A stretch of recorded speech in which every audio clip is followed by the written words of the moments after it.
What's up, guys? Welcome to the first episode of Tech 4K. Today I've got an overview of the Logitech Media K400 Plus keyboard trackpad combo that's positioned as a device to control the PC that you've got hooked up to your television, which is precisely the use case that I have for this device. I have a Lenovo laptop with a lot of horsepower that's been gathering dust all summer, so I've decided to repurpose it as a TV media consumption device. That's where the K400 Plus comes in. The Logitech K400 Plus retails for $25, which makes it a really great value if you're on a budget. The build quality is about what you'd expect for $25. It's cheap plastic which easily flexes with a bit of force. This is probably not a great keyboard if you've got young kids that are going to be using it, as I don't know how many drops to the floor that this thing would actually survive.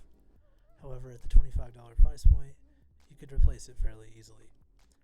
The keyboard supports Windows, Chrome OS, and comes with a Bluetooth dongle that makes pairing as easy as can be, although Logitech stores this adapter in a weird spot in the packaging.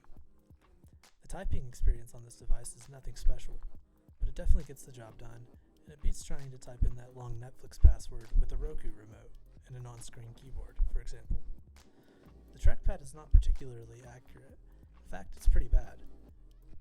But for simple scrolling up and down on a web page, it will get the job done. When you try to zoom into a piece of content is when you'll notice the lack of precision.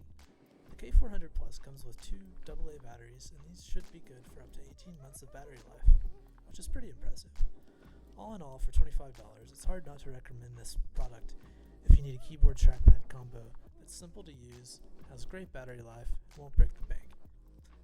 I'll leave some links in the description if you want to purchase this keyboard or look into it some more. If you found this video helpful, please like and subscribe. What do you guys think? What do you want me to review next? The Pixel 5? The Surface Duo? Let me know in the comments. That's it for now. See you in the next one.